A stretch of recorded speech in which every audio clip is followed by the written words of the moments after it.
الفرق بيني وبين الإعلام التلفزيوني اللي في القنوات إنه هما بيراعوا حاجات كتير جدا قبل ما يطلعوا أي كلمة. يعني عندهم حرص وحذر ودبلوماسية.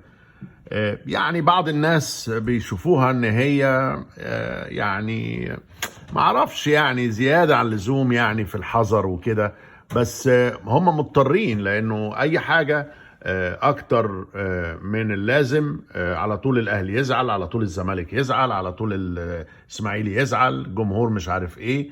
فناس يعني زي مدحت شلبي وشوبير وخالد الغندور وغيرهم وغيرهم من المذيعين دول بيراعوا الحكاية دي.